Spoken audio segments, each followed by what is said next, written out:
അപ്പൊ നമ്മൾ ഇന്ന് കേൾക്കാൻ പോകുന്നത് ഈ ഫിഷസ് കുഡ് കിൽ എന്ന് പറയുന്നതിന്റെ 8ാമത്തെ എപ്പിസോഡിന്റെ എക്സ്പ്ലനേഷൻ ആണ്. അതെ, നമ്മുടെ ചാനൽ എല്ലാവരും സബ്സ്ക്രൈബ് ചെയ്യണം കേട്ടോ. എപ്പിസോഡ് 7 ആണെങ്കിൽ അവസാനിച്ചത് നമ്മുടെ സേ ആണെങ്കിൽ ബോധം കെട്ട് പോകുമായിരുന്നല്ലോ. നമ്മുടെ ഗംഗു ആണെങ്കിൽ അവളെ വിളിച്ചുകൊണ്ട് അവന്റെ അടുത്തിരിപ്പുണ്ടല്ലോ. അതേപോലെ എപ്പിസോഡ് 8 ആണെങ്കിൽ ആരംഭിക്കുന്നത് അതേ സീരിയലിൽ നിന്ന് തന്നെയാണ്. അതായത് നമ്മുടെ സേ ആണെങ്കിൽ അവിടെ ബോധം കെട്ട് കിടക്കാണ്. പക്ഷെ നമ്മുടെ നാരി ആണെങ്കിൽ അപ്പോഴും ചിരിച്ചുകൊണ്ട് അവിടെ ഇരിക്കുകയാണ്. ഗംഗുവിനാണെങ്കിൽ എന്താ ചെയ്യേണ്ടതെന്നറിയാതെ അവനിങ്ങനെ സേയാന്ന് വിളിച്ചുകൊണ്ടിരിക്കുകയാണ് കേട്ടോ. നാരിയുടെ ചിരിയൊക്കെ കണ്ടിട്ട് നമ്മുടെ ഗംഗു ആണെങ്കിൽ അവനോട് പറയുന്നുണ്ട്, ഈ സേയ്ക്ക് എന്തെങ്കിലും സംഭവിക്കുകയാണെങ്കിൽ ഞാൻ നിന്നെ കൊന്നു കളയുമെന്ന്. അപ്പൊ ഈ സേയുടെ അവസ്ഥയാണെങ്കിൽ കുറച്ച് മോശമാണ് കേട്ടോ. അവളുടെ ആണെങ്കിൽ കണ്ണൊക്കെ ഇങ്ങനെ തുറിച്ച് ഭയങ്കര മോശമായ അവസ്ഥയിലേക്ക് പോവാണ് അവള്. പെട്ടെന്ന് നമ്മുടെ ഗംഗു തിരിഞ്ഞു നോക്കുമ്പോൾ ഈ നാരീനെ അവിടെ കാണില്ല കേട്ടോ. പെട്ടെന്നാണെങ്കിൽ നമ്മുടെ സേയുടെ ഫോണിലേക്ക് ഒരു കോൾ വരും കേട്ടോ. അതിനകത്താണെങ്കിൽ എഴുതിയിരിക്കുന്നത് ഹാജുവിന്റെ സിസ്റ്റർ എന്നാണ്. അതാണെങ്കിൽ നമ്മുടെ ഗംഗു എടുക്കുവേ. അപ്പൊ അതിൽ പറയുന്നത്, ഞാനൊരു ലൊക്കേഷൻ അയക്കാം, നീ അവിടേക്ക് സേയും കൊണ്ട് എത്രയും പെട്ടെന്ന് വരുന്ന കേട്ടോ. ഇത് നിൽക്കുന്ന നമ്മുടെ സേയാണെങ്കിൽ അവനോട് പറയുന്നുണ്ട്, നീ ആ കോൾ എടുക്കരുത്, അത് ശരിക്കും പറഞ്ഞ ഹാജുവിന്റെ സിസ്റ്റർ അല്ല, നീ ഓർക്കുന്നില്ലേ ഇതേപോലെ കോൾ വന്നത്, അത് സത്യമല്ല എന്നൊക്കെ നമ്മുടെ സേയ പറയുന്നുണ്ട്. ഗംഗുവിനാണെങ്കിൽ എന്താ ചെയ്യേണ്ടതെന്ന് അറിയാതെ അവനങ്ങ് നിൽക്കുകയാണ് കേട്ടോ. പക്ഷെ ആ കോളിലാണെങ്കിൽ ഹാജുവിന്റെ സിസ്റ്റർ പറയുന്ന പോലെ ആ കോള് നീ സേയ വിശ്വസിക്കരുത്, അവളുടെ ജീവൻ ഇപ്പൊ നിന്റെ കയ്യിലാണ്, നീ എന്നെ വിശ്വസിക്കണം എന്നൊക്കെ ആ കോളിൽ പറഞ്ഞുകൊണ്ടിരിക്കുകയാണ്. എന്നിട്ട് പറയാണ്, നീ എത്രയും പെട്ടെന്ന് സേയനെ ഇവിടെ കൊണ്ടുവരണം, ഞാൻ റിയൽ ആയിട്ടുള്ള ആളാണ് എന്നൊക്കെ ആ കോളി പറയുവാണ്. അപ്പൊ ഗംഗുവിനാണെങ്കിൽ ചെറുതായിട്ടൊരു വിശ്വാസം വന്ന പോലെ തോന്നുന്നുണ്ട് കേട്ടോ. പക്ഷെ സേയാണെങ്കിൽ അത് ചെയ്യരുന്നുള്ള രീതിയിൽ അവള് പറയുന്നുണ്ട്. പിന്നീട് നമ്മൾ കാണുന്നത് നമ്മുടെ സേയാണെങ്കിൽ അവളുടെ സ്കൂളിൽ ഞെട്ടി ഉണരുകയാണ് കേട്ടോ. അവളുടെ അടുത്താണെങ്കിൽ ഹാജുവും ഗംഗുവും നാരിയും നിപ്പുണ്ട്. സേയാണെങ്കിൽ ഭയങ്കര അതിശയത്തോടെ അവരെ നോക്കുവാണേ. അവരാണെങ്കിൽ പറയുന്നുണ്ട്, നിനക്ക് കുഴപ്പമൊന്നുമില്ല, നമ്മുടെ ഈ പ്രശ്നങ്ങളെല്ലാം തീർന്നു എന്നൊക്കെ പറഞ്ഞുകൊണ്ട് അവരവളെ ആശ്വസിപ്പിക്കുകയാണേ. പക്ഷെ സേയ്ക്ക് അതൊരു വിശ്വാസം വരുന്നില്ല കേട്ടോ. അജുന്റെ സിസ്റ്ററാണ് അവരെ രക്ഷിച്ചതെന്നൊക്കെ അവരിങ്ങനെ പറയാണ്. നാരിയാണെങ്കിൽ സേയോട് സോറി ഒക്കെ പറയാണ് കേട്ടോ. ഗംഗു ആണെങ്കിൽ പഴയ പോലെ അവളുടെ ആ ഒരു ബോയ് ഫ്രണ്ടിന്റെ രീതിയിലില്ലേ, അവനാണെങ്കിൽ അവളെ കെയർ ചെയ്യുന്ന പോലെയൊക്കെ പെരുമാറുവാണേ. അവർ മൂന്നുപേരോടും കൂടി ആണെങ്കിൽ ഈ സേയനെ കാമാക്കാൻ ശ്രമിക്കാണ് കേട്ടോ. കാരണം അവൾക്ക് ഇങ്ങനെ ഒരു ടെൻഷൻ ആവാണ്, ഇതെന്താ നടക്കുന്നതെന്നുള്ള. സേയ ആണെങ്കിൽ പെട്ടെന്ന് ഗംഗുവിനോട് ചോദിക്കുന്നുണ്ട് കേട്ടോ. അതായത് ആ ഫോൺ എന്ത് റെഡ് ഫോണ്, അത് നമുക്ക് എത്രയും പെട്ടെന്ന് ഹാജുന്റെ സിസ്റ്ററിന്റെ കൊടുക്കണല്ലോ എന്ന് പറയൂ കേട്ടോ അവള്. എന്നിട്ട് സേയ ആണെങ്കിൽ ഭയങ്കരമായിട്ട് അപ്സെറ്റ് ആവുകയാണ്. അതായത് ഇത് ഇത്രയും പെട്ടെന്ന് ചെയ്തേ പറ്റുള്ളൂ, അല്ലെങ്കിൽ പ്രശ്നമാണെന്നൊക്കെ അവൾ ഇങ്ങനെ പറയൂ കേട്ടോ ഗംഗുവിനോട്. അപ്പൊ ഗംഗു ആണെങ്കിൽ അവളോട് പറയാണ്, നീ നിർത്ത്, നീ പേടിക്കണ്ട, നമ്മുടെ എല്ലാ പ്രശ്നങ്ങളും തീർന്നു സേയ എന്ന് പറയാട്ടോ. നോക്ക്, നമ്മുടെ ഫോണ് നോക്ക്, ഈ ഫോണിൽ ആപ്പ് ഉണ്ടോന്ന് നോക്ക് എന്നൊക്കെ പറഞ്ഞ് ഗംഗു അവളെ വിശ്വസിപ്പിക്കാൻ ശ്രമിക്കുവാണേ. അപ്പാണെങ്കിൽ നമ്മുടെ ഹാജും പറയുന്നുണ്ട് കേട്ടോ, സേയ നീ ഒന്നുകൊണ്ട് പേടിക്കണ്ട, എന്റെ സിസ്റ്റർ എല്ലാ പ്രശ്നങ്ങളും തീർത്തു എന്ന് പറയുവാണേ. ഇവരാണെങ്കിൽ നമ്മുടെ സേയനെ വിശ്വസിപ്പിക്കാൻ ശ്രമിക്കുകയാണെ. ഹാജുനാണെങ്കിൽ പറയുവാണ്, നീ നോക്ക്, നമ്മുടെ ആരുടെയും ഫോണിൽ ഇപ്പൊ ആ ആപ്പ് ഇല്ല, നിന്റെ ഫോണിലും ഇല്ല, അതുകൊണ്ട് നീ വിശ്വസിച്ചേ പറ്റുള്ളൂ എന്ന്. സേയ ആണെങ്കിൽ പെട്ടെന്ന് പോക്കറ്റിൽ നിന്ന് അവളുടെ ഫോൺ എടുത്ത് നോക്കും കേട്ടോ. അതിനകത്താണെങ്കിൽ അപ്പൊ ആ ആപ്പ് കാണില്ലേ. അപ്പൊ അവൾക്ക് ചെറുതായിട്ടൊരു വിശ്വാസം വരുന്ന പോലെ ആവും കേട്ടോ ഇവര് പറയുന്നത്. അവളാണെങ്കിൽ ഇങ്ങനെ ആശ്വസിച്ചുകൊണ്ട് അവരോട് ചോദിക്കും കേട്ടോ, അപ്പൊ ശരിക്കും എല്ലാ പ്രശ്നങ്ങളും തീർന്നല്ലേ എന്ന്. അപ്പൊ ആണെങ്കിൽ ഈ നാരി പറയും, അതെ തീർന്നിട്ടുണ്ട് എല്ലാ പ്രശ്നങ്ങളും എന്ന്. അവരാണെങ്കിൽ എല്ലാ പ്രശ്നങ്ങളും തീർന്ന് ചെറുതായിട്ട് സന്തോഷമാകാൻ തുടങ്ങും കേട്ടോ. എന്നിട്ട് അവര് ഒന്നിച്ച് ക്ലാസ് റൂമിലേക്ക് പോവുകയാണ്. അപ്പോഴാണെങ്കിൽ നമ്മുടെ ഗംഗുവും ഹാജുവും കൂടെ സംസാരിച്ചുകൊണ്ട് പോകുന്നത്, ഇനി ആരുടെ ബർത്ത്ഡേ ആണ്, നമുക്കിത് നന്നായിട്ട് സെലിബ്രേറ്റ് ചെയ്യണം എന്നൊക്കെ പറഞ്ഞുകൊണ്ട് അവരിങ്ങനെ സ്റ്റെപ്പ് കയറി പോവാട്ടോ. പെട്ടെന്നാണെങ്കിൽ സേ അവിടെ നിൽക്കും കേട്ടോ. അവളാണെങ്കിൽ തിരിഞ്ഞു നോക്കുമ്പോ അവിടെ ഒരു മൾട്ടിമീഡിയ റൂം എന്ന് എഴുതി വെച്ചേക്കുവാണ്. അവളാണെങ്കിൽ അതിശയത്തോടെ ഓർക്കും കേട്ടോ. കാരണം നേരത്തെ അവിടെ ഉണ്ടായിരുന്നത് ഒരു സ്റ്റെപ്പാണ്, ഇപ്പൊ ആണെങ്കിൽ അവിടെ ഒരു മൾട്ടിമീഡിയ റൂമാണ് കാണുന്നത്. സേ ആണെങ്കിൽ ഇങ്ങനെ അതിശയത്തോടെ നിൽക്കുകയാണ് കേട്ടോ. അപ്പോഴാണെങ്കിൽ അവളുടെ കൂട്ടുകാർ അവളോട് പറയുന്നുണ്ട്, അതാണെങ്കിൽ മാറ്റിയതാണ്, വേറെ കുഴപ്പമൊന്നുമില്ല, നീ വേഗം വരാനേ. പക്ഷെ സേയ്ക്കാണെങ്കിൽ അത് വിശ്വാസം വരില്ല കേട്ടോ. അവളാണെങ്കിൽ അപ്പൊ അവരോട് പറയുന്നുണ്ട്, ഇതെന്താ വല്ല മാജിക്കോ ആണോന്ന്. എന്നിട്ട് അവളാണെങ്കിൽ ഓടിപ്പോയിട്ട് സൈഡിലുള്ള ഒരു വിൻഡോ തുറന്നു നോക്കും കേട്ടോ. അവളാണെങ്കിൽ അപ്പൊ കാണുന്നത് അവളുടെ തന്നെ രൂപമാണ്. അതായത് വേറൊരു സേ അവിടെ നിന്നുകൊണ്ട് ഡോർ തുറന്ന് നോക്കുവാണ് കേട്ടോ. അവൾക്കാണെങ്കിൽ ആ സ്കൂളിന്റെ ബിൽഡിംഗ് എന്തോ ഒരു വ്യത്യസ്തമായ പോലെ തോന്നുവേ. അവള് വേഗം മുകളിലോട്ട് നോക്കും കേട്ടോ. അപ്പോഴും അവളുടെ പല പല രൂപങ്ങളാട്ടോ അവൾക്ക് കാണുന്നത്. സേ ആണെങ്കിൽ വേഗം ഡോർ ക്ലോസ് ചെയ്തിട്ട് അവിടെയുള്ള എല്ലാം ഒന്ന് നിരീക്ഷിച്ചു വെക്കും കേട്ടോ. അവളിങ്ങനെ സ്തംഭിച്ചു നോക്കുമ്പോഴത്തേക്കും പെട്ടെന്നാണെങ്കിൽ അവളുടെ കയ്യിൽ എന്തോ ഉള്ള പോലെ തോന്നുവേ. അവളാണെങ്കിൽ നോക്കുമ്പോ അവളുടെ കയ്യിലാണെങ്കിൽ ഒരു ഫോണ് പ്രത്യക്ഷപ്പെടുക കേട്ടോ. പെട്ടെന്ന് അവളാണെങ്കിൽ പിന്നെ വേറൊരു ലോകത്താണ് എത്തപ്പെട്ടേക്കുന്നത്. അതായത് മുമ്പ് നമ്മുടെ സേ ആണെങ്കിൽ ഹാജുവിന്റെ സിസ്റ്ററിന്റെ ഒപ്പം ഒരു ലോകത്ത് എത്തപ്പെട്ടല്ലോ, അതേ സ്ഥലമാണ് കേട്ടോ. സേ ആണെങ്കിൽ അവിടെ ഇങ്ങനെ പെട്ടെന്ന് സ്തംഭിച്ചു നിൽക്കുമ്പോ പെട്ടെന്ന് പുറകിന്നാണെങ്കിൽ ഈ നാരി വന്നിട്ട് അവളെ പുറകിലേക്ക് വലിച്ചിടുവേ. നാരിയും അവിടെ ഉണ്ട് കേട്ടോ. പക്ഷെ അവളാണെങ്കിൽ അവിടെ വേറൊരു രീതിയിലാണ്. കാരണം അവളുടെ മേത്ത് ആ ആത്മാവുള്ള രീതിയിലാട്ടോ. സേ ആണെങ്കിൽ ഇതെല്ലാം അവസാനിപ്പിക്കാനാണല്ലോ ശ്രമിക്കുന്നത്. പക്ഷെ അവളാണെങ്കിൽ ഇതൊന്നും അവൾ അവസാനിപ്പിക്കരുത് എന്നുള്ള രീതിയിൽ സേയനെ തടയാനാട്ടോ ശ്രമിക്കുന്നത്. സേ ആണെങ്കിൽ ഈ ഒരു ലോകത്ത് എത്തപ്പെട്ട സമയത്ത്, അതായത് നമ്മുടെ റിയൽ ആയിട്ടുള്ള വേൾഡില് നമ്മുടെ ഗംഗു ആണെങ്കിൽ സേയും കൊണ്ട് ഹാജുവിന്റെ സിസ്റ്ററിന്റെ അടുത്തേക്ക് പോവാണ്. അതായത് ഗംഗുവിനാണെങ്കിൽ ഹാജുവിന്റെ സിസ്റ്ററിന്റെ ഒരു ഫോൺ വന്നല്ലോ. ആ ഫോണിലാണെങ്കിൽ നീ സേയും കൊണ്ട് എത്രയും പെട്ടെന്ന് എന്റെ അടുത്തേക്ക് എത്തണം, ഞാൻ യഥാർത്ഥമായിട്ടുള്ള ആളാണ് വിളിക്കുന്നത് എന്നുള്ള രീതിയിലാണല്ലോ അവള് സംസാരിക്കുന്നത്. പെട്ടെന്നാണെങ്കിൽ നമ്മുടെ ഗംഗു ആണെങ്കിൽ നമ്മുടെ ബംഗൂളിന്റെ കോമ്പസ് എടുത്ത് നോക്കുക. സേ ആണെങ്കിൽ അപ്പോഴും നിലത്ത് കിടന്നുകൊണ്ട് അവനോട് പറയാണ് കേട്ടോ, നീ ആ കോളൊന്നും വിശ്വസിക്കരുത്, അത് സത്യമല്ല എന്നൊക്കെ. ഗംഗു ആണെങ്കിൽ അവിടെ ആത്മാവിന്റെ സാന്നിധ്യം ഉണ്ടോ എന്ന് പരിശോധിക്കുകയാണ് കേട്ടോ ആ കോമ്പസ് വെച്ചിട്ട്. ആ കോമ്പസ് ആണെങ്കിൽ കറങ്ങുന്നുണ്ട് കേട്ടോ. അപ്പൊ അവന് മനസ്സിലാവുക ആ ഫോൺ കോളിന്റെ. അവനാണെങ്കിൽ കോളി പറയുന്നുണ്ട്, എനിക്ക് നിങ്ങൾ വിശ്വാസമാണ്, ഞാൻ എത്രയും പെട്ടെന്ന് സേയും കൊണ്ട് വരാന്ന് പറയേ. എന്നിട്ട് അവനാണെങ്കിൽ സേയ എടുത്തോണ്ട് നമ്മുടെ ഗംഗുവിന്റെ സിസ്റ്ററിന്റെ അടുത്തേക്ക് പോകും കേട്ടോ. അങ്ങനെ അവനാണെങ്കിൽ ആ കാട്ടിൽ കൂടെയുള്ള വഴി കൂടെ എത്തുവാണ് കേട്ടോ. എന്നിട്ട് അവൻ സേയെ എടുത്തോണ്ട് ഓടുവാണേ. ഈ സമയത്ത് നമ്മുടെ നാരി സേയ എത്തപ്പെട്ട ലോകത്തിലാണെങ്കിൽ നാരി നമ്മുടെ സേയനെ ആക്രമിക്കുകയാണ് കേട്ടോ. നിന്നെ ഞാൻ ഇതിൽ നിന്നൊന്നും രക്ഷപ്പെടാൻ വിടില്ല എന്നൊക്കെ പറഞ്ഞുകൊണ്ട് നാരി അവളെ ഭയങ്കരമായിട്ട് ആക്രമിക്കുകയാണ്. സേയ ആണെങ്കിൽ അപ്പൊ നാരിയോട് പറയുന്നുണ്ട് കേട്ടോ, സേയ ഇതൊക്കെ നീ നിർത്ത, ഇത് നീയൊന്നും അല്ല ചെയ്യുന്നേ എന്നുള്ള രീതിയില്. പക്ഷെ നാരിയാണെങ്കിൽ അതൊന്നും കേൾക്കുന്നില്ല കേട്ടോ. അവളാണെങ്കിൽ അപ്പൊ സേയോട് പറയുന്നത്, നീ ഒരു വിഷാണെങ്കിൽ ചെയ്തിട്ടുണ്ടല്ലോ, അതാണെങ്കിൽ സത്യമാവുകയും ചെയ്തു, അപ്പൊ അതുകൊണ്ട് നീ ഇനി മരിക്കണം എന്ന് പറഞ്ഞുകൊണ്ട് അവളാണെങ്കിൽ നമ്മുടെ നാരിയെ ഭയങ്കരമായിട്ട് ആക്രമിക്കുകയാണ് കേട്ടോ. ഇതേ സമയം ഗംഗു ആണെങ്കിൽ നമ്മുടെ റിയൽ ആയിട്ടുള്ള വേൾഡില് സേയനെ എടുത്തുകൊണ്ട് ഓടുകയാണല്ലോ. അതായത് അവൻ ആ ഫോറസ്റ്റിൽ കൂടെ അല്ലേ പോകുന്നത്. അവൻ ഇതിനു മുമ്പ് ഹാജുവിന്റെ സിസ്റ്ററിന്റെ വീട്ടിൽ പോയിട്ടില്ലല്ലോ. അവനാണെങ്കിൽ ആകെ കൺഫ്യൂഷൻ ആവുന്നുണ്ട് കേട്ടോ. ഹാജുവിന്റെ സിസ്റ്റർ ആണെങ്കിൽ അവനോട് പറയുന്നുണ്ട് കേട്ടോ, ഞാനാണെങ്കിൽ ഈ ഫ്ലോട്ടിംഗ് ലൈറ്റ് ഉണ്ടല്ലോ, അതാണെങ്കിൽ തെളിക്കാൻ ലാമ്പ്, നീ അത് നോക്കി പെട്ടെന്ന് വന്നേക്കണം, അത് നിനക്ക് വഴി കാണിച്ചു തരും എന്നുള്ള രീതിയിൽ കേട്ടോ. സിസ്റ്റർ ആണെങ്കിൽ ഈ ലൈറ്റ് തെളിച്ചിട്ട് മുകളിലേക്ക് പറത്തി വിടുന്നുണ്ടേ. അതായത് ഈ ഗംഗുവിന് വഴി കാട്ടാൻ വേണ്ടിയിട്ടാണ് കേട്ടോ അത്. ഗംഗു ആണെങ്കിൽ ഫോറസ്റ്റ് ഉള്ളിൽ എങ്ങോട്ട് പോകണം എന്നുള്ള രീതിയിൽ ഇങ്ങനെ ആലോചിക്കുവാണേ. എന്നാണെങ്കിൽ ശക്തമായിട്ടുള്ള കാറ്റൊക്കെ വീശാൻ തുടങ്ങും കേട്ടോ. സ്ഥലത്തെത്തുമ്പോഴത്തേക്കും ഗംഗു ആണെങ്കിൽ നമ്മുടെ സേന നിലത്ത് കടത്തിയിട്ട് നോക്കും കേട്ടോ. കാരണം അവന്റെ കയ്യിലുണ്ടായിരുന്ന ഒരു മാപ്പ് ഉണ്ടായിരുന്നു, അതിന്റെ ലൊക്കേഷനൊക്കെ എല്ലായിടത്തും അവസാനിച്ചു പോയി കേട്ടോ. അവനാണെങ്കിൽ മുന്നോട്ട് എങ്ങോട്ട് പോണെന്നേ അറിയില്ലേ. അവൻ ചുറ്റും നോക്കുമ്പോ അവിടെ എല്ലാം മലകളൊക്കെ കേട്ടോ കാണുന്നേ. അവനാണെങ്കിൽ ശരിക്കും ഈ സ്പിരിറ്റുകളെല്ലാം കൂടെ വഴി തെറ്റിക്കുന്നതാണ് കേട്ടോ. പെട്ടെന്ന് ഒരു ദിവസം നമ്മുടെ സേയാണെങ്കിൽ ഗംഗു എന്ന് വിളിക്കുവേ. അവനാണെങ്കിൽ പെട്ടെന്ന് തിരിഞ്ഞു നോക്കുമ്പോ അവന്റെ കാല് തട്ടി അവനാണെങ്കിൽ പെട്ടെന്ന് ഒരു കൊക്കയിലേക്ക് വീഴാൻ പോകും കേട്ടോ. ഈ സമയം നമ്മുടെ സേയാണെങ്കിൽ അവിടെ വല്ലാത്ത രീതിയിൽ പെരുമാറാൻ തുടങ്ങുവേ. ഗംഗു ആണെങ്കിൽ ഒരു മരത്തിൽ പിടിച്ചിട്ട് പെട്ടെന്ന് തിരിച്ചു കയറാനായിട്ട് ശ്രമിക്കുന്നുണ്ട് കേട്ടോ. പക്ഷെ സേയയിലാണെങ്കിൽ ആ സ്പിരിറ്റ് ആണല്ലോ ഇപ്പോൾ ഉള്ളത്, അതാണെങ്കിൽ അവിടെ ഇരുന്നോണ്ട് ചിരിക്കുകയാണേ. എന്നിട്ട് സേയാണ് അവനോട് പറയാണ് കേട്ടോ, അതായത് നീ ഇപ്പോ തന്നെ വീണല്ലോ, ഇനി നിനക്ക് ഒരിക്കലും ഇവളെ രക്ഷിക്കാൻ പറ്റില്ലെന്ന് കേട്ടോ.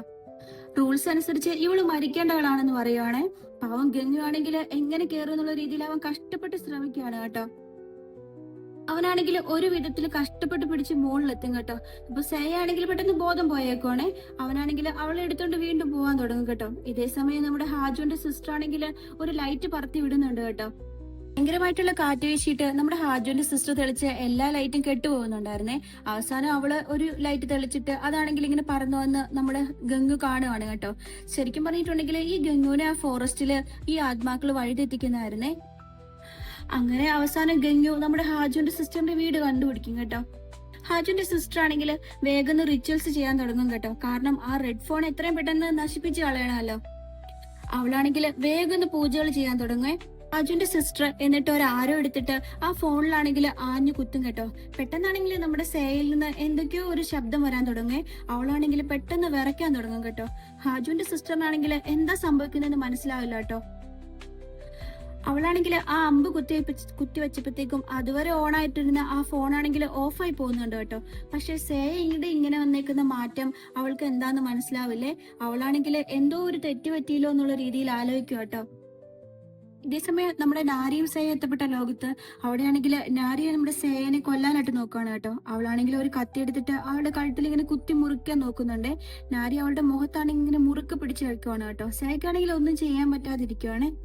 പെട്ടെന്നാണെങ്കിൽ ഒരമ്പ് അവരുടെ ലോകത്തേക്ക് വരും കേട്ടോ. എന്നിട്ട് അതാണെങ്കിൽ നാരിയിലേക്ക് കുത്തി കയറുവേ. പെട്ടെന്ന് നാരി അപ്രത്യക്ഷമാവും കേട്ടോ. അവിടെയാണെങ്കിൽ നമ്മുടെ ഹാജുവിന്റെ സിസ്റ്റർ എത്തും കേട്ടോ. അവളാണെങ്കിൽ ആ മുഖംമൂടിയില്ലേ അത് വെച്ചിട്ടുണ്ട്. പെട്ടെന്ന് അവള് ആ മുഖംമൂടി മാറ്റിയിട്ട് നമ്മുടെ സേയോട് ചോദിക്കുന്നുണ്ട്, നിനക്ക് എന്തെങ്കിലും കുഴപ്പമുണ്ടോന്നേ. എന്നിട്ടാണെങ്കിൽ അവള് സേയോട് പറയാണ് കേട്ടോ, നമുക്കാണെങ്കിൽ ഒരു തെറ്റ് പറ്റിയിട്ടുണ്ട്. നമ്മൾ കണ്ടെത്തിയ ആ ഫോണില്ലേ, അത് യഥാർത്ഥ ഫോണല്ല. ഞാനാണെങ്കിൽ എന്റെ ഒരു അമ്പ് അതിൽ പ്രയോഗിച്ചു, പക്ഷെ അതാണെങ്കിൽ ഒട്ടും ശരിയായില്ലെന്ന് പറയാണ് കേട്ടോ. സേയാണെങ്കിൽ ഇത് കേട്ടിട്ട് അതിശയത്തോടെ അവളോട് ചോദിക്കുകയാണ് കേട്ടോ, ഇനി നമ്മൾ എന്താ ചെയ്യാന്നേ. കാരണം അവരാണെങ്കിൽ കണ്ടെത്തിയ ആ ഫോൺ ആണെങ്കിൽ ശരിക്കുള്ള ഫോൺ അല്ലല്ലോ. അപ്പോ ഇവരുടെ പ്രശ്നങ്ങളൊന്നും തീർന്നിട്ടില്ല കേട്ടോ. അതേസമയം നമ്മുടെ നാരിയുടെ മേത്താണെങ്കിൽ എഴുതിട്ടിരിക്കുന്ന അമ്പാണല്ലോ, അതാണെങ്കിൽ പെട്ടെന്ന് വളഞ്ഞൊടിയാൻ തുടങ്ങും കേട്ടോ. ഹാജുന്റെ സിസ്റ്റർ ആണെങ്കിൽ വേഗം സേയും കൂട്ടി അവിടുന്ന് പോവാൻ തുടങ്ങേ. അവരാണെങ്കിൽ ഓടുവാണ് കേട്ടോ. ഹാജുന്റെ സിസ്റ്റർ സേയോട് പറയുന്നുണ്ട് കേട്ടോ, എനിക്ക് ഇതുപോലത്തെ ഒരു അനുഭവം ഇതുവരെ ഉണ്ടായിട്ടില്ല. ഞാൻ വിചാരിച്ചതിനേക്കാളും ഭയങ്കര അപകടകരമാണ് ഇതെന്ന്. എന്നിട്ടാണെങ്കിൽ അവർ ഓടുകയാണ് കേട്ടോ. ഇതേസമയം നമ്മുടെ റിയൽ ആയിട്ടുള്ള വീട്ടില് ഹാജുന്റെ സിസ്റ്റർ ആണെങ്കിൽ പറയുകയാണെ, പുതിയൊരു വാതിൽ തുറക്കാതെ ഈ പ്രശ്നങ്ങളൊന്നും തീരുന്നു തോന്നുന്നില്ലെന്ന് അവള് പറയാണ് കേട്ടോ. എന്നിട്ട് അവളാണെങ്കിൽ ഒരു ചന്ദനത്തിരി കത്തിക്കാൻ ശ്രമിക്കേ, പക്ഷെ അതാണെങ്കിൽ കാറ്റുകൊണ്ട് കെട്ടുപോകും കേട്ടോ. ഇതേസമയം അവരെത്തപ്പെട്ട ലോകത്ത് പെട്ടെന്ന് അവർ സ്റ്റോപ്പായി നിൽക്കുവേ. അവരുടെ മുന്നിലാണെങ്കിൽ യൂണിഫോം ഇട്ടിട്ടുള്ള ഒരു പെൺകുട്ടി പ്രത്യക്ഷപ്പെടുകയാണ് കേട്ടോ, അതായത് ഒരു ആത്മാവ്. സേയാണെങ്കിൽ അപ്പൊ പറയുന്നുണ്ട് കേട്ടോ, ഇത് ഹെയറിംഗ് ആണെന്നേ. അപ്പോഴാണ് നമ്മുടെ ഹാജുവിന്റെ സിസ്റ്റർ ആലോചിക്കുന്നത് കേട്ടോ, അതായത് അവര് നേരത്തെ ഒരു ലോകത്ത് എത്തപ്പെട്ടിരുന്നല്ലോ. അവിടെ കണ്ട പെൺകുട്ടിയാണെങ്കിൽ കഴുത്തൊക്കെ മുറിഞ്ഞിട്ടുള്ള അവസ്ഥയിലായിരുന്നേ. പക്ഷെ ഇപ്പൊ അവരുടെ മുന്നിലുള്ള പെൺകുട്ടിക്കാണെങ്കിൽ യാതൊരു കുഴപ്പമില്ല കേട്ടോ, അവളുടെ കഴുത്ത് നേരെയായ രീതിയിലാട്ടോ. അപ്പൊ ആണെങ്കിൽ നമ്മുടെ ഹാജുവിന്റെ സിസ്റ്റർ ആലോചിക്കുകയാണെ, ഇവളാണെങ്കിൽ ഈ ശാപത്തിൽ നിന്നെല്ലാം ഫ്രീ ആയ പോലെയാണല്ലോ തോന്നുന്നതെന്ന് കേട്ടോ. ഹെയറിങ്ങിന്റെ സഹായത്തോടെ നമ്മുടെ ഹാജുവിന്റെ സിസ്റ്ററിനാണെങ്കിൽ എല്ലാ കാര്യങ്ങളും മനസ്സിലാവുകയാണ് കേട്ടോ. പെട്ടെന്നാണെങ്കിൽ അവളുടെ മുന്നിൽ നിൽക്കുന്ന ഹെയറിങ് ആ മൾട്ടിമീഡിയ റൂമിലേക്ക് വീണ്ടും കൈ ചൂണ്ടും കേട്ടോ. ആണെങ്കിൽ പറയാൻ ശ്രമിക്കുന്നത് അവളല്ല ഇതൊന്നും ചെയ്തത്, ഈ ആപ്പാണെങ്കിൽ ഉണ്ടാക്കിയത് സിയോൺ ആണ്, അത് അവളുടെ ഐഡിയ ആണെന്ന് അവള് പറഞ്ഞു മനസ്സിലാക്കാൻ ശ്രമിക്കുന്ന പോലെയാണ് കേട്ടോ. അവർക്കാണെങ്കിൽ എല്ലാം മനസ്സിലായ പോലെയാണ്. പെട്ടെന്നാണെങ്കിൽ നമ്മുടെ ഹാജുവിന്റെ സിസ്റ്റർ സേയെ വിളിച്ചുകൊണ്ട് അവിടെ ഓടും കേട്ടോ. എന്നിട്ട് അവളാണെങ്കിൽ സേയോട് പറയാണേ, അതായത് സിയോണാണ് ഈ പ്രശ്നങ്ങളെല്ലാം തുടങ്ങി വെച്ചതെങ്കിൽ, അതായത് അവളാണ് ഈ ദുഷ്ടാത്മാവിനെ വിളിച്ചു വരുത്തിയിട്ടുണ്ട് എങ്കിൽ ഒരു കാര്യം ചെയ്യേണ്ടി വരും, നമുക്ക് അവൾ ഈ വിഷ് ഏതാണോ ഫോണിൽ കൂടെയാണോ നടത്തിയത് ആ ഫോൺ കണ്ടുപിടിക്കേണ്ടി വരുമെന്ന് പറയാണ് കേട്ടോ. അതായത് ഇവർക്കിനി സിയോണിന്റെ ഫോണാണ് ശരിക്കും കണ്ടുപിടിക്കേണ്ടത്, അതാണ് എല്ലാ പ്രശ്നങ്ങൾക്കും കാരണമായിട്ട് ഇപ്പൊ നിൽക്കുന്നത് കേട്ടോ. ഹീജുന്റെ സിസ്റ്റർ ആണെങ്കിൽ സേയനെ അവിടെ ആക്കിയിട്ട് പോകാൻ തുടങ്ങുവാണേ. അതായത് ഇപ്പൊ അവിടെയുള്ള സിയോണിയുടെ ആത്മാവിനെ തടുക്കാൻ പാകത്തിലുള്ള ഒന്നും ഈ ഹീജുന്റെ സിസ്റ്ററിന്റെ കയ്യിലില്ല. അവളെ തടയാനാണെങ്കിൽ അവർക്കൊരു പാവ ഉണ്ടാക്കേണ്ടി വരുന്നു കേട്ടോ, അതായത് ഡോളമി പോലെ ഒരു പാവ. അതുണ്ടാക്കിയിട്ട് വന്നാൽ മാത്രമേ അവർക്കൊരു ചാൻസ് ഉള്ളൂ കേട്ടോ ഇവളെ തടയാൻ വേണ്ടിയിട്ടുള്ളത്. അതുകൊണ്ട് ഹീജുന്റെ സിസ്റ്റർ സേയനെ ഇവിടെ നിർത്തിയിട്ട് തനിയെ റിയൽ വേൾഡിലേക്ക് പോവാനായിട്ട് തുടങ്ങുവാണേ. അവളാണെങ്കിൽ സേയോട് പറയുന്നുണ്ട് കേട്ടോ, നീ ആണെങ്കിൽ ഇവിടെ ഒരു കാര്യം ചെയ്യണം, നീ പോയിട്ട് ആ റെഡ് ഫോണില്ലേ അത് കണ്ടുപിടിക്കണം, അത് കണ്ടുപിടിക്കാനായിട്ട് നിന്നെ ഹെയറിങ് എന്തായാലും സഹായിക്കും എന്ന് പറയുവാണേ. നിനക്ക് എന്തായാലും അത് ഇപ്രാവശ്യം ഉറപ്പായിട്ടും കിട്ടും, നീ എന്തായാലും അത് പോയി കണ്ടെത്തേ പറ്റുള്ളൂ എന്ന് പറയണം കേട്ടോ. എന്നിട്ട് ഹീജുന്റെ സിസ്റ്റർ ആണെങ്കിൽ അവളുടെ ആ മുഖംമൂടിയില്ലേ അതാണെങ്കിൽ നമ്മുടെ സേയ്ക്ക് കൊടുക്കും കേട്ടോ. എന്നിട്ട് പറയും, ഞാൻ തിരിച്ചു വരുന്നവരെ നിനക്ക് ഇത് പ്രൊട്ടക്ഷൻ തരും, നിന്നെ കണ്ടെത്താൻ കഴിയില്ലെന്ന് കേട്ടോ. പിന്നീട് നമ്മൾ കാണുന്നത് വീണ്ടും റിയൽ ആയിട്ടുള്ള വേൾഡില് നമ്മുടെ ഹാജുന്റെ സിസ്റ്റർ ആണെങ്കിൽ ആ പാവേനെ ഉണ്ടാക്കാൻ ശ്രമിക്കുകയാണ് കേട്ടോ. അവളാണെങ്കിൽ ഒരു നൂലൊക്കെ കെട്ടി ആ പാവേനെ ഉണ്ടാക്കിയെടുക്കുവേ. എന്നിട്ട് നമ്മുടെ സേയ കണ്ടുപിടിച്ച ഫോണില്ലേ ആ ഫോണും കൂടെ അവള് അതിലിട്ട് വച്ച് കെട്ടും കേട്ടോ. എന്നിട്ട് ഹാജുന്റെ സിസ്റ്റർ ആണെങ്കിൽ ഒരു അമ്പെടുക്കുക, എന്നിട്ട് അവളുടെ കൈ ആണെങ്കിൽ സ്വയം കുത്തിമുറിക്കും കേട്ടോ. കാരണം ഈ പാവയ്ക്കാണെങ്കിൽ അതിന്റെ മേത്ത് രക്തം കൂടെ പുരട്ടണമല്ലോ. എന്നിട്ട് അവളുടെ കൈ മുറിച്ച രക്തമാണെങ്കിൽ ആ പാവയുടെ പുറത്തേക്ക് ഒഴിക്കുവേ. എന്നിട്ടാണെങ്കിൽ അവള് സിയോണിന്റെ പേര് പറയും കേട്ടോ. പിന്നീട് നമ്മൾ കാണുന്നത് ആ പ്രത്യേക ലോകത്ത് സിയോണും നമ്മുടെ ഹെയറിങ്ങും അങ്ങോട്ട് പരസ്പരം നോക്കി നിൽക്കുകയാണ് കേട്ടോ. അപ്പോ ഈ സിയോണിനാണെങ്കിൽ ഹെയറിങ്ങിനെ കാണുമ്പോൾ അതിശയം തോന്നും, കാരണം അവളുടെ കഴുത്തിൽ മുറിവ് ഇപ്പൊ ഇല്ലല്ലോ. ഹെയറിങ് ആണെങ്കിൽ പതിയെ നടന്ന് നമ്മുടെ സിയോണിന്റെ അടുത്തേക്ക് പോവാണ് കേട്ടോ. അതേസമയം നമ്മുടെ സേയാണെങ്കിൽ ആ മുഖംമൂടി വെച്ചേക്കുന്നതുകൊണ്ട് അവളെ ഇപ്പൊ ആർക്കും കാണാൻ പറ്റുന്നില്ല കേട്ടോ. അവളാണെങ്കിൽ ഓടി ആ മീഡിയ റൂമിലോട്ട് പോവാണേ. സേയാണെങ്കിൽ ഓടി ആ റൂമിലേക്ക് എത്തുമ്പോ നാരി അവിടെ ബോധം കെട്ടി കിടപ്പുണ്ട് കേട്ടോ. സേയാണെങ്കിൽ അവിടെ എല്ലാം പരിശോധിച്ച് നോക്കുവാണേ, ആ ഫോൺ അവൾക്ക് എത്രയും പെട്ടെന്ന് കണ്ടെത്തണമല്ലോ. ഇതേസമയം നമ്മുടെ ഹെയറിങ് ആണെങ്കിൽ നമ്മുടെ സിയോണിന്റെ അടുത്തേക്ക് എത്തിയേ. അവളാണെങ്കിൽ നമ്മുടെ സിയോണിനോട് പറയുന്നുണ്ട്, വാ നമുക്ക് ഒന്നിച്ചു പോകാം, എല്ലാവരും കാണാന്നൊക്കെ. നമ്മളിപ്പോ പ്രേതങ്ങളാണല്ലോ, അതുകൊണ്ട് നമുക്ക് എവിടെ വേണമെങ്കിലും പോവാന്ന് അവള് പറയാണേ. പക്ഷെ ഈ സിയോൺ ആണെങ്കിൽ അവളുടെ കൂടെ പോകാൻ കൂട്ടാക്കില്ല കേട്ടോ. അത് കണ്ടിട്ട് നമ്മുടെ ഹെയറിങ് ആണെങ്കിൽ എന്നാ ശരി നീ ഇവിടെ നിന്നോ എന്ന് പറഞ്ഞ് അവള് നടന്നു പോവാണേ. സിയോൺ ആണെങ്കിൽ അതിശയത്തോടെ ആട്ടൊക്കെ ഹെയർ എങ്ങനെ നോക്കുന്നേ. ഇതേ സമയം ആ മീഡിയ റൂമില് സേയാണെങ്കിൽ അവിടെ എല്ലാം അരിച്ചു വറുക്കാണ് കേട്ടോ. അവളാണെങ്കിൽ അവിടെ പൂട്ടിയിട്ടിരിക്കുന്ന ഒരു മുറി കാണുവേ. അപ്പൊ ഇത് തുറക്കാൻ ശ്രമിക്കുന്നതിനിടയിൽ അവളുടെ കൈക്കൊക്കെ പരിക്ക് പറ്റുന്നുണ്ട് കേട്ടോ. അവസാനം സേ ഒരു വിധത്തില് ആ ഡോറാണെങ്കിൽ തുറക്കും കേട്ടോ. വാതിൽ തുറക്കാൻ തുറക്കുമ്പോഴത്തേക്കും പുറകേന്നാണെങ്കിൽ ഈ നാരി അവളെ വിളിക്കുവേ. അവളാണെങ്കിൽ സേയുടെ തലമുടി പിടിച്ച് പുറകോട്ട് വലിക്കും കേട്ടോ. ഇതേ സമയം പുറത്താണെങ്കിൽ നമ്മുടെ സിയോണും ഹെയറിങ്ങും കൂടെ നടന്നു പോവാണല്ലോ. പെട്ടെന്നാണെങ്കിൽ ഈ സിയോണാണെങ്കിൽ നമ്മുടെ ഹെയറിങ്ങിന്റെ അടുത്തേക്ക് വരെ, എന്നിട്ട് അവളോട് പറയും, നിന്നെയാണെങ്കിൽ ഒരു പ്രത്യേക മണം ഉണ്ടല്ലോ എന്ന് കേട്ടോ. ഇത് എന്റെ അമ്മയുടെ വീട്ടിൽ നിന്നുള്ളായിരുന്ന ആ മണമൊന്നുമല്ല, പക്ഷെ നിനക്ക് വ്യത്യസ്തമായിട്ടുള്ള ഒരു സ്മെല്ലാണല്ലോ എന്ന് അവള് പറയുകയാണ്. എന്നിട്ട് അവളാണെങ്കിൽ നമ്മുടെ ഹെയറിങ്ങിന്റെ കയ്യിൽ കയറി പിടിക്കും കേട്ടോ. അപ്പോഴാണെങ്കിൽ നമ്മൾ അവിടെ കാണുന്നത് ഹീജുവിന്റെ സിസ്റ്ററിനെയാണ് കേട്ടോ. ശരിക്കും പറഞ്ഞിട്ടുണ്ടെങ്കിൽ ഹീജുവിന്റെ സിസ്റ്ററാണ് ഇപ്പൊ അവിടെ ഹെയറിംഗ് ആയിട്ട് നിൽക്കുന്നത്. അതേസമയം ആ മീഡിയ റൂമിന്റെ അകത്താണെങ്കിൽ നാരി സേയനെ ആക്രമിക്കുകയാണ് കേട്ടോ. അവളാണെങ്കിൽ ഇപ്പൊ ശരിക്കും അവളുടെ മേത്ത് ആത്മാവ് ഉണ്ടോ ഇല്ലയോ എന്നൊന്നും അറിയില്ല കേട്ടോ. പക്ഷെ അവളാണെങ്കിൽ നമ്മുടെ സേയനെ ഡോർ തുറക്കാൻ എന്ത് ചെയ്താൽ സമ്മതിക്കില്ലേ. നാരിയാണെങ്കിൽ സേയനെ അടിച്ച് നിലത്തിടും കേട്ടോ. സേയാണെങ്കിൽ നാരിയോട് ചോദിക്കുന്നുണ്ട് കേട്ടോ, നീ എന്താ ഈ ചെയ്യുന്ന നാരി എന്നൊക്കെ. പക്ഷെ ഈ നാരിക്കാണെങ്കിൽ ഇപ്പൊ ഒരു പ്രത്യേക സ്വഭാവമാണ് കേട്ടോ. അവളാണെങ്കിൽ പറയാണ്, കണ്ണിന് പകരം കണ്ണ്.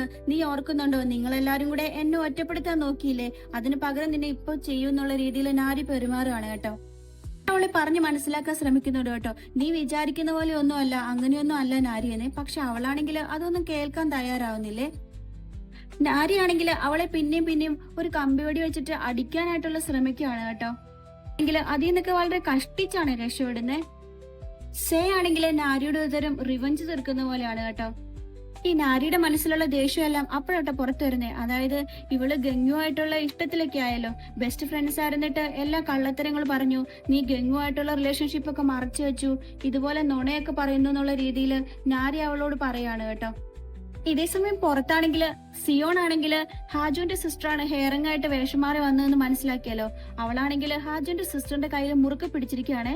അപ്പൊ നമ്മൾ കാണുന്നത് ഹാജുവിന്റെ സിസ്റ്റർ ഉണ്ടാക്കിയ ആ പാവയില്ലേ, അവളാണെങ്കിൽ അതിൽ കെട്ടിയ ഒരു നൂലൊക്കെ പൊട്ടിപ്പോകുന്നുണ്ട് കേട്ടോ. ഹാജുവിന്റെ സിസ്റ്റർ പെട്ടെന്നാണെങ്കിൽ ഒരമ്പെടുത്തിട്ട് നമ്മുടെ സിയോണിന്റെ മേത്തേക്ക് കുത്താനായിട്ട് ശ്രമിക്കുക. അപ്പോഴേക്കും അവളാണെങ്കിൽ അവിടെ നിന്ന് പോയി കഴിഞ്ഞിട്ടുണ്ടായിരുന്നു കേട്ടോ. സിസ്റ്റർ ആണെങ്കിൽ അവൾ ഇതിലേ പോയെന്ന് അന്വേഷിച്ച് ഇങ്ങനെ നോക്കുവാണേ. ഈ സിയോൺ ആണെങ്കിൽ അവളുടെ കയ്യിൽ മുറുക്ക് പിടിച്ചുകൊണ്ട് അവളുടെ കൈക്കാണെങ്കിൽ പരിക്ക് പറ്റിയിട്ടുണ്ട് കേട്ടോ. ഇതേ സമയം നാരിയും സേയും തമ്മിലുള്ള വഴക്ക് അവിടെ കൂടിക്കൊണ്ടിരിക്കുകയാണ്. കുറെയൊക്കെ പറഞ്ഞു ശ്രമിക്കാൻ നോക്കിയിട്ടും നാരി മാറാത്തത് കൊണ്ട് സേയാണെങ്കിൽ അവളെ തിരിച്ച് ആക്രമിക്കും കേട്ടോ. സേയാണെങ്കിൽ നാരിയോട് പിന്നെയും പറയുന്നുണ്ട്, ഈ പ്രശ്നങ്ങളൊന്നും തീർന്നില്ലെങ്കിൽ നമ്മൾ എല്ലാവരും മരിച്ചു പോകുന്നു കേട്ടോ. പക്ഷേങ്കില് നാരി അതൊന്നും കേൾക്കാൻ കൂട്ടാക്കില്ല കേട്ടോ. അവളാണെങ്കിൽ അവളുടെ കയ്യിൽ തടഞ്ഞ ഒരു കമ്പുണ്ട്, ആ കമ്പെടുത്തിട്ട് നമ്മുടെ സേയുടെ വയറ്റിലാണെങ്കിൽ കുത്തുട്ടോ.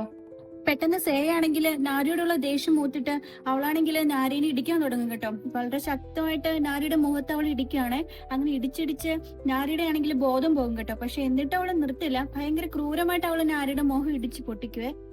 ഇതേസമയം പുറത്താണെങ്കിൽ ഹാജുവിന്റെ സിസ്റ്റർ ആണെങ്കിൽ സിയോണിനെ അന്വേഷിച്ചടക്കാണല്ലോ. അവളാണെങ്കിൽ സ്കൂളിന്റെ വരാന്തയിൽ കൂടെ ആട്ടോ ഇങ്ങനെ വരുന്നേ. പക്ഷേങ്കിൽ അവളെ കാണില്ലേ. പെട്ടെന്നാണെങ്കിൽ അവളിങ്ങനെ ഒരു സ്ഥലത്ത് നിൽക്കും. അപ്പൊ ആണെങ്കിൽ മോളിൽ നിന്ന് അവളുടെ കയ്യിലേക്ക് 2 തുള്ളി ബ്ലഡ് വീഴും കേട്ടോ. ഈ സിയോൺ ആണെങ്കിൽ അവളുടെ തൊട്ട് തലയുടെ മുകളിൽ നിൽക്കുവാണേ. ഹാജുവിന്റെ സിസ്റ്റർ ആണെങ്കിൽ സിയോണിനെ അമ്പ ചെയ്യാനായിട്ട് നോക്കുകയാണ് കേട്ടോ. അവളാണെങ്കിൽ ഓരോ പ്രാവശ്യം പരിശ്രമിക്കാൻ നോക്കുമ്പോഴത്തേക്കും ഈ സിയോൺ ആണെങ്കിൽ മാറി മാറി പോവാണേ. സിയോൺ ആണെങ്കിൽ അവളെ ആക്രമിക്കുന്നുണ്ട് കേട്ടോ. അവൾക്കാണെങ്കിൽ ചെറിയ മുറിവൊക്കെ പറ്റുന്നുണ്ട്. പിന്നീട് നമ്മൾ കാണുന്നത് സേ ആണെങ്കിൽ ഒരുവിധം അവിടെ നിന്ന് എഴുന്നേറ്റിട്ട് ആ റൂം തുറന്ന് അതിന്റെ ഉള്ളിലേക്ക് പോവാണേ. സേക്കാണെങ്കിൽ വയറ്റിൽ കുത്തിട്ടിട്ടുണ്ടല്ലോ. അവളാണെങ്കിൽ ആകെ ആവശ്യമാണ് കേട്ടോ. അവൾ ആ റൂമിൽ കയറി ചെല്ലുമ്പോൾ അവിടെ കാണുന്നത് അവിടെ നമ്മുടെ സിയോൺ എഴുതി വെച്ചിരിക്കുന്നത് ഫെബ്രുവരി 1, 2025 എന്നൊക്കെ എഴുതി വെച്ചേക്കുന്ന ആട്ടോ കാണുന്നേ. ഇതേ സമയം പുറത്താണെങ്കിൽ നമ്മുടെ സിയോൺ ആണെങ്കിൽ ഹാജുവിന്റെ സിസ്റ്ററിനെ ഒരു കത്തി വെച്ചിട്ട് കുത്തിയേക്കുവാണ്. അവളുടെ കയ്യിലാണെങ്കിൽ കത്തി തുളഞ്ഞു കയറിയേക്കുവാണ് കേട്ടോ.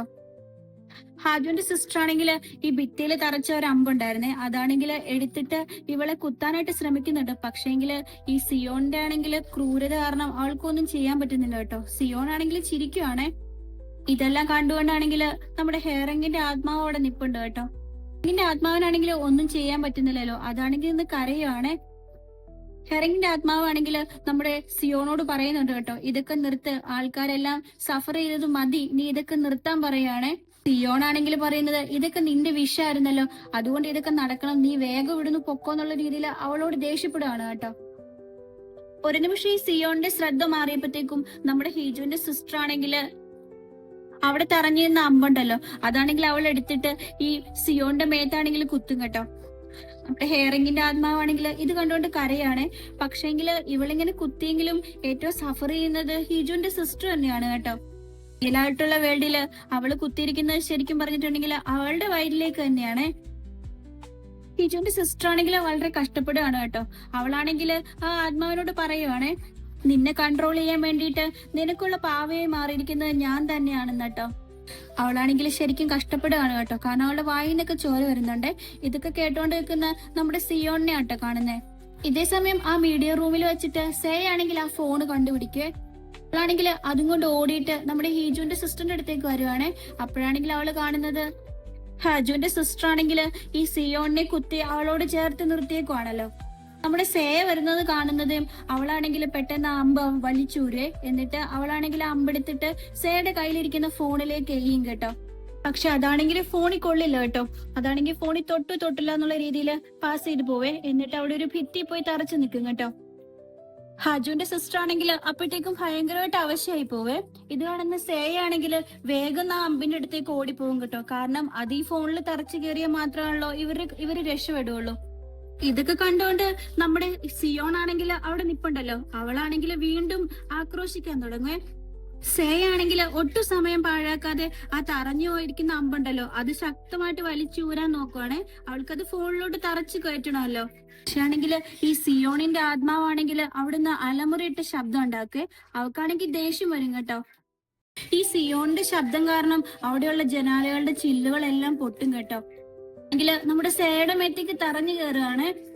പക്ഷെ സേ ആണെങ്കിൽ ഒരു വിധത്തിൽ ആ അമ്പ് വലിച്ചൂരിയിട്ട് ആ ഫോണിലാണെങ്കിൽ കുത്തി കയറ്റുവേ. പെട്ടെന്നാണെങ്കിൽ ആ പൊട്ടിത്തെറിച്ചുന്ന ഗ്ലാസ്സുകൾ ഉണ്ടല്ലോ അതെല്ലാം കൂടെ അവിടെ നിന്ന് ഇടിഞ്ഞു പൊളിഞ്ഞു വീഴുന്ന പോലെയാട്ടോ നമ്മൾ കാണുന്നത്. പിന്നീട് റിയൽ ആയിട്ടുള്ള വേൾഡില് നമ്മുടെ ഹാജുവിന്റെ സിസ്റ്റർ ആണെങ്കിൽ അവിടെ അവശയായിട്ട് കിടക്കുവാണ്. അവിടെ റിച്വൽസ് ചെയ്യുകയായിരുന്നല്ലോ. പെട്ടെന്ന് അവൾക്ക് ബോധം വരും കേട്ടോ. അവളാണെങ്കിൽ സേയനെ വിളിച്ചുണർത്തേ. അവള് സേയോട് പറയുന്നുണ്ട് കേട്ടോ, സേ നമ്മുടെ പ്രശ്നങ്ങളെല്ലാം തീർന്നു, നമ്മളത് വിജയിച്ചിരിക്കുന്നതെന്നേ. അതായത് ആ ശാപങ്ങളെല്ലാം പോയിട്ടുണ്ടെന്ന് അവള് പറയുവാണ്. അവർക്ക് രണ്ടുപേർക്കും ഭയങ്കരമായിട്ടുള്ള പരിക്കുകളൊക്കെ പറ്റിയിട്ടുണ്ടെങ്കിലും അവരുടെ പ്രശ്നങ്ങളെല്ലാം അവിടെ അവസാനിക്കുകയാണ് കേട്ടോ. എന്റെ സിസ്റ്റർ അവശയായിട്ട് ഇങ്ങനെ കിടക്കുമ്പോഴത്തേക്കും അവിടെയാണെങ്കിൽ അവിടെ ഒരു നേരത്തെ ഒരു പാമ്പുണ്ടായിരുന്നില്ലേ, അതാണെങ്കിൽ പതിയെ എഴഞ്ഞു വരുന്നുണ്ട്. സേയാണെങ്കിൽ വളരെ കഷ്ടപ്പെട്ട് എഴുന്നേറ്റ് അവിടെ ഇരുന്ന് നോക്കുമ്പോഴത്തേക്കും നമ്മുടെ ഗംഗു ആണെങ്കിൽ അവിടെ ഇരിപ്പുണ്ട് കേട്ടോ. അവനാണെങ്കിൽ പതുക്കെ അവളെ നോക്കി ചിരിക്കുകയാണ് കേട്ടോ. പിന്നീട് നമ്മൾ കാണുന്നത് അവരുടെ ക്ലാസ് മുറിയാണ് കേട്ടോ. അവിടെയാണെങ്കിൽ ഗംഗുവും നമ്മുടെ സേയും ഉണ്ട്. സേയാണെങ്കിൽ നമ്മുടെ ചൊയ്ഹുക്കില്ലേ അവന്റെ കസേരയിലേക്ക് നോക്കുകയാണ് കേട്ടോ. അവിടെയാണെങ്കിൽ ഒഴിഞ്ഞു കിടക്കുകയാണ്. അതേപോലെ നാരിയുടെ കസേരയിലും ആരും ഇല്ല കേട്ടോ. പിന്നീട് സേയും ഗംഗുവും ഹാജുനും കൂടെ നമ്മുടെ ഹാജുവിന്റെ സിസ്റ്ററിന്റെ വീട്ടിൽ വരെ. അവിടെയാണെങ്കിൽ അവർ വെച്ചിട്ട് ഒരു പൂജ പോലെ ചെയ്യാണ് കേട്ടോ. അതായത് മരിച്ചുപോയ ഒരു സുഹൃത്തുണ്ടല്ലോ ചൊയ്ഹുക്ക്, അവന് വേണ്ടിയിട്ടുള്ള ഒരു റിച്വൽസ് ആണ്. നമ്മുടെ ബംഗൂൾ അവിടെ ഉണ്ട് കേട്ടോ. അവനാണെങ്കിൽ കുറച്ച് പരിക്കൊക്കെ പറ്റിയിരുന്നല്ലോ. അതിനുശേഷം സേ ആണെങ്കിൽ അവളുടെ ഫോൺ എടുത്ത് നോക്കും കേട്ടോ. അവളുടെ ഫോണിൽ ഇപ്പോഴും ആ ആപ്പ് ഉണ്ടോന്ന്.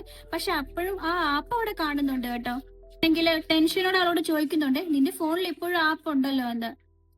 എന്നിട്ട് അവളാണെങ്കിൽ ആ ആപ്പ് അൺഇൻസ്റ്റാൾ ചെയ്ത് കളയും കേട്ടോ അവളുടെ ഫോണിൽ നിന്ന്. അതിനുശേഷം ഇവരെല്ലാരും കൂടി ഇരുന്നുകൊണ്ട് ഭക്ഷണം കഴിക്കുക കേട്ടോ. മോളാണെങ്കിൽ ഹാജും പണ്ട് കരഞ്ഞതിനെ കുറിച്ചൊക്കെയാണ് പറയണേ. അതായത് അവനെ ഹോസ്പിറ്റലാക്കിയ സമയത്ത് അവൻ ഭയങ്കര കരച്ചിലായിരുന്നല്ലോ, അതൊക്കെ പറഞ്ഞ് അവനെ കളിയാക്കുവാണ് കേട്ടോ. അതേപോലെ തന്നെ ബംഗൂളാണെങ്കിൽ ഹാജുവിന്റെ സിസ്റ്ററിനോട് പറയുന്നുണ്ട് കേട്ടോ, എനിക്ക് കിട്ടിയ പുതിയ പവറൊക്കെ വെച്ചിട്ട് നിനക്ക് ഇവിടുന്ന് പുറത്തു കടക്കാനുള്ള വഴി ഞാൻ കണ്ടുപിടിക്കുമെന്നാ തോന്നുന്നേന്നെ. അങ്ങനെ ഈ സീരീസ് ഇവിടെ അവസാനിക്കാണ് കേട്ടോ. നമ്മുടെ നാരിക്ക് എന്താ പറ്റിയെന്ന് വെച്ചിട്ടുണ്ടെങ്കിൽ നാരി ആ പ്രത്യേക ലോകത്ത് കുടുങ്ങിപ്പോയ പോലെയാണ് ഇതിൽ കാണിക്കുന്നത്. പ്രശ്നങ്ങളെല്ലാം തീർന്ന് അവരാണെങ്കിൽ അവരുടെ സ്വാഭാവികമായ ജീവിതത്തിലേക്ക് മടങ്ങി വന്നു കേട്ടോ. പക്ഷെ ആണെങ്കിൽ അവരുടെ പ്രശ്നങ്ങളൊന്നും അങ്ങനെ തീർന്നിട്ടില്ല. പിന്നീട് നമ്മൾ കാണുന്നത് നമ്മുടെ ചോയ്ഹ്യൂക്കിന്റെ ഒരു ഫ്രണ്ട് ഉണ്ടായിരുന്നല്ലോ, അവനാണെങ്കിൽ ഇവരുടെ സ്കൂളിലേക്ക് വരുവാണ് കേട്ടോ. സ്കൂളിന്റെ ഗേറ്റ് ആണെങ്കിൽ ഇവൻ ചാടിക്കിടക്കാൻ ശ്രമിക്കുന്നുണ്ട്. പക്ഷേ അത് പറ്റുന്നില്ല. അവനാണെങ്കിൽ പുറകിലുള്ള ഒരു വഴി കൂടെ അകത്തോട്ട് കയറുവാണ് കേട്ടോ. അവിടെ നിന്നാണെങ്കിൽ അവനൊരു ഫോൺ കിട്ടുവാണേ. അവനാണെങ്കിൽ ആ ഫോൺ കൊണ്ടുവന്നിട്ട് ഒരു കഫേയിൽ ഇരുന്നുകൊണ്ട് അതിന് ചാർജ് ചെയ്യുവാണ് കേട്ടോ.